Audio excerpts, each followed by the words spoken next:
საქართველოს სატყეო სექტორის რეფორმა და სამომავლო სტრატეგია განიხილეს ბაზალეთზე, სადაც დღეს საერთაშორისო კონფერენცია გაიმართა.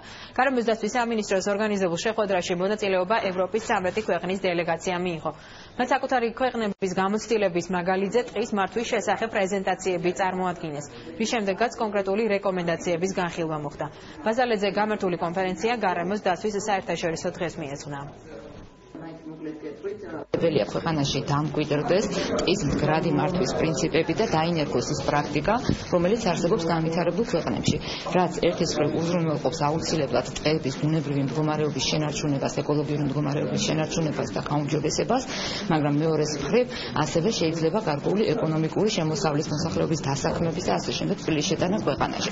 ასევე ძალიან მნიშვნელოვანია ტყეების სოციალური, კულტურული, ტრადიციული გამოყენების კუთხით მნიშვნელობა. ძირითადი პრინციპები ამ რეფორმის არის ერთი სიტყვით რო ვთქვა, მდგრადი მეტყევეობის დანერგვა საქართველოს სატყეო მეურნეობებში. ეს მდგრადი მეტყევეობა განიმარტება ევროკავშირის ქვეყნების მიერ უკვე ერთობლივი განმარტება არსებობს. ეს არის ტყიდან ვიღებთ იმდენს, რამდენსაც გვაძლევს ტყე ერთი წლის განმავლობაში, რო არ დაზიანდეს ეკოსისტემა, მაგრამ ინერგება სწორი მენეჯმენტი.